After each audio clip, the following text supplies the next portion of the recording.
ये कथा सुनाएंगे और वो कथा सुनेंगी मेरी मम्मी। तो सुनाइए मौसी।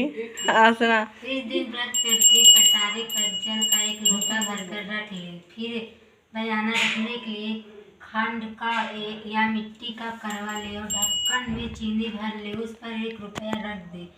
रोली, चावल, गुड़ आदि से श्री गणेश जी का पूजन करे। इससे पहले करवे पर रोली से सतिया बनाकर 13 बिंदी लगाए। फिर 13 गेहूं के दाने हाथ में लेकर के कहानी सुनने के बाद करवे पर हाथ फेरकर अपनी सासू जी के पैरों में पड़कर वे करवा उनको दे दे। इसके बाद 21 दाने गेहूं के और पानी का लोटा अलग रख ले। रात्रि को जब चंद्रमा निकल आए तो चंद्रमा का अर्घ देकर बाद में भोजन कर ले। यदि बहन या पुत्री कहीं दूर बाहर रहती है तो करवा, गेहूं, चीनी सहित 1 रुपये नकद रखकर उनके पास पहुँचा दे। कारक चतुर्थी अर्थात करवा चौथ का कथा। संतान धर्म की कथा के अनुसार कारक चतुर्थी अर्थात करवा चौथ कार्तिक मास से कृष्ण पक्ष की चतुर्थी को कहते हैं। सुहागवादी स्त्रियों के लिए यह बहुत ही श्रेष्ठ व्रत है। स्त्रियां इस व्रत को पति की दीर्घजीवी होने के लिए करती हैं। इस दिन सुहागिन स्त्रियां चावल पीसकर दीवार पर करवा चौथ बनाते हैं, जिससे वर कहते हैं। इस करवा चौथ में पति के अनेक रूप बनाए जाते हैं तथा सुहागन की वस्तुओं जैसे चूड़ी, बिंदी, बिछुआ, मेहंदी, महावर आदि के साथ साथ दूध देने वाली गाय, करुआ बेचने वाली कुम्हारिन, महारो लगाने वाली नाइन, चूड़ी पहनाने वाली मनिहारिन, 7 भाई और उनकी इकलौती बहन सूर्य, चंद्रमा, गौरी और पार्वती आदि देवी देवताओं के भी चित्र बनाए जाते हैं। सुहागिन स्त्रियों के इस दिन निर्जल व्रत रखना चाहिए। रात्रि को जब चंद्रमा निकल आए तब उसे अर्घ देकर भोजन करना चाहिए। पीली मिट्टी की गौरा बनाकर उनका पूजन करना चाहिए। यदि दीवार पर करवा चौथ बनाने से कोई असुविधा हो जाए तो करवा चौथ का चित्र बनाकर दीवार पर चिपका दे। करवा चौथ का व्रत कथा कहानी।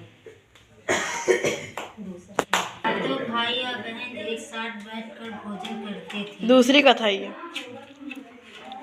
एक दिन कार्तिक की चौथ पर व्रत आया तो भाई बोला कि बहन आओ भोजन करो। बहन बोली कि आज करवा चौथ का व्रत है, चाँद उगने पर भी खाऊंगे। तब भाई ने सोचा कि चाँद उगने तक बहन भूखी रहेगी तो एक भाई ने दिया जलाया। दूसरे भाई ने चलनी लेकर उससे ढाका और नकली चाँद दिखाकर बहन से कहने लगे कि चल चाँद उग आया है, अर्घ दे दे। ले बहन अपनी भाभियों से कहने लगी कि चलो अर्घ दे दो। तो उनकी भाभी बोली तुम्हारा चाँद उगा होगा, हमारा चाँद तो रात को उगेगा।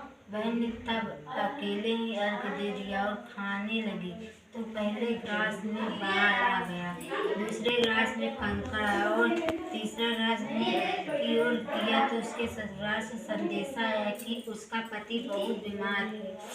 जल्दी भेजो। माँ ने तब लड़की को विदा किया तो कहा कि रास्ते में जो मिले उसके पाँव लगना और जो कोई सुहाग का आशीष दे उसके पल्ले में गांठ लगाकर उसे कुछ रुपए देना।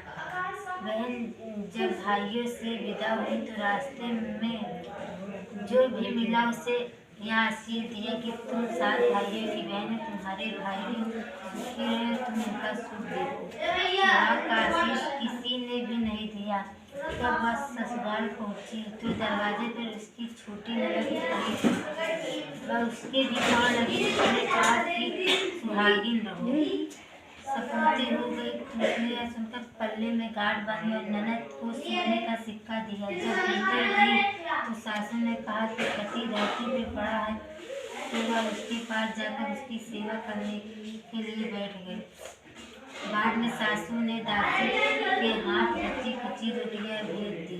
इस प्रकार से समय बीतते बीतते मंगसीर की चौथ माता बोली करवा ले भाइयों की सारी करवा ले। लेकिन जब उसे चौथ